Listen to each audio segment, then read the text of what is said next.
Now, I'll give you plenty of examples.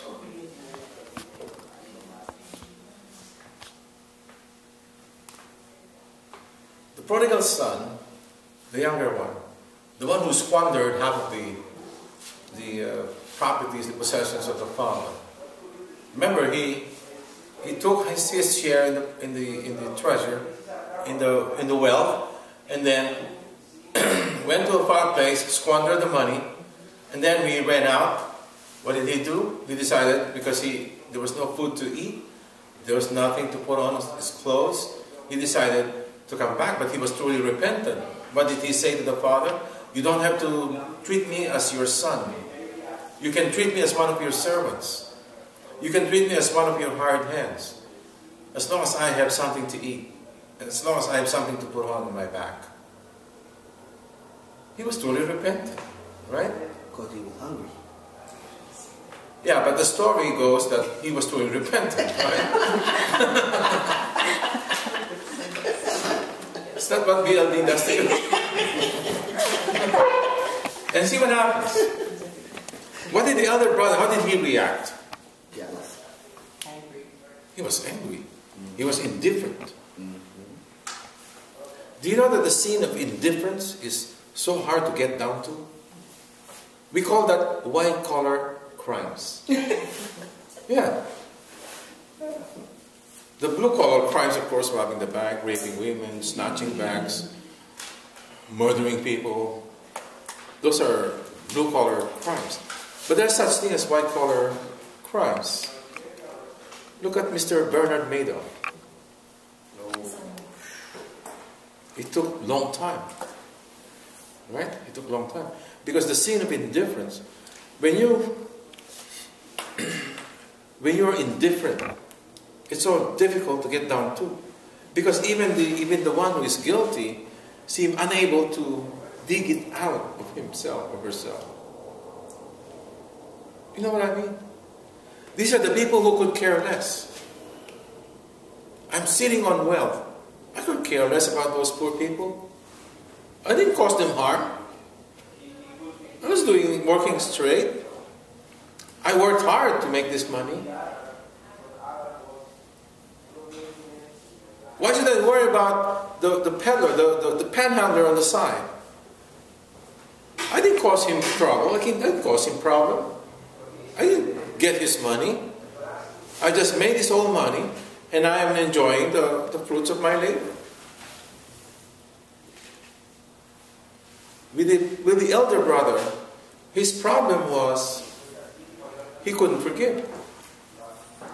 As the father could, right? Father did forgive. Wide open arms. But the elder brother was so indifferent. He refused to enter the house.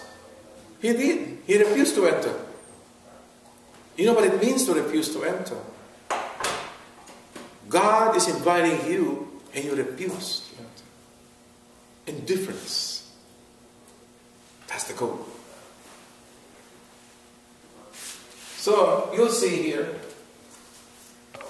these are the people who don't do the things that they should be doing. You and I know what sort of things we should be doing, right? Almost every single Sunday, we are reminded in the Mass that we should love God and we should love our neighbor. Even the deacon at the end of the Mass is ended. Let's go in peace to love and serve the Lord and one another. Of course, many times the deacon doesn't say the last one. No, we're not a priest. The Mass is ended, go in peace. Go, go, go, go. But that's important. That's the goal. Okay, back to the question. Who are sheep and who are goats here? Okay, let's see. This is the right side, this is the left side.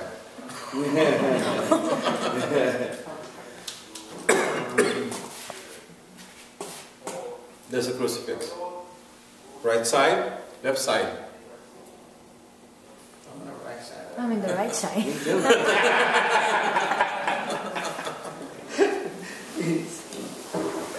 So you better make up your mind now. Are you sheep or are you goat? Remember, Judgment Day. Judgment Day. Our whole life is preparation. Our whole life is preparation for Judgment Day. In other words, if you are doing something now, if you are engaged in some activities that will not help you on the last day, you better think about those activities. You understand? That's the message of the gospel. You have to think about the Judgment Day and then the sheep and the goats. Because this will be the divider. This will be the divider. Monday, the richest gift. The gospel on Monday is Luke 21.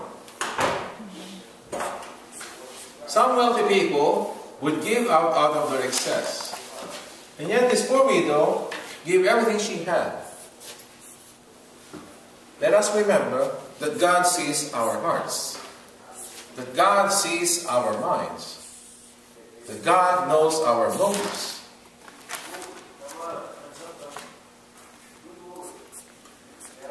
If people like Steve Jobs or Warren Buffett or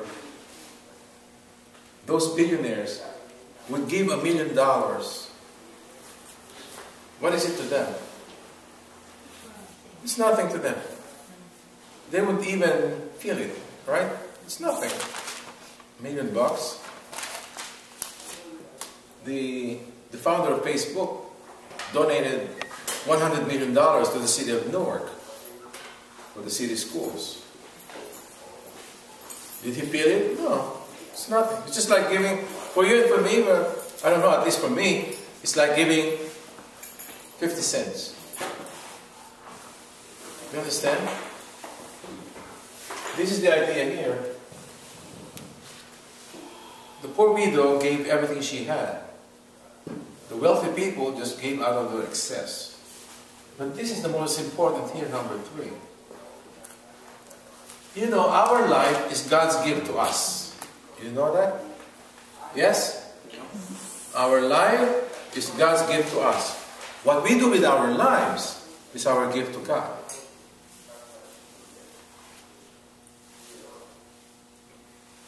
Is your life a worthy gift to God?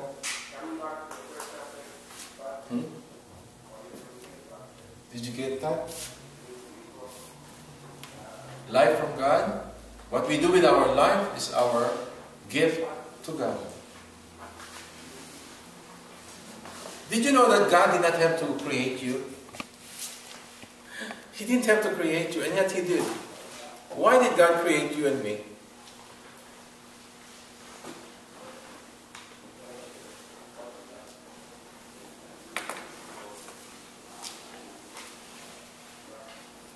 Why did God create you? The Catechism says to know God, to love God, to serve God, and be happy with Him through eternity. But is your life worth offering to God? That's the idea of the gospel today. Tuesday. What is that, slum? It's glum. Why go slow? This is G. Oh, glum. Well, Sorry.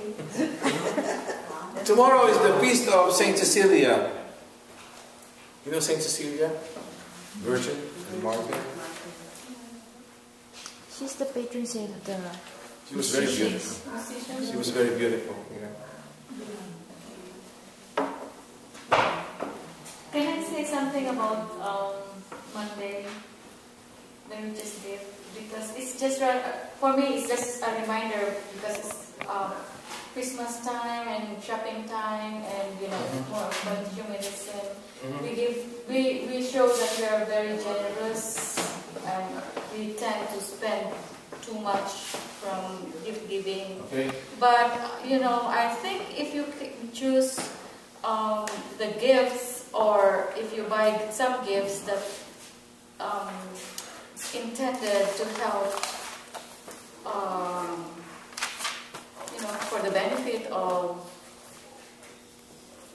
some organization that needs help with fundraising, I think it's more, what do you call that, worthy to buy those gifts than just any other gift without any cost. Mm-hmm.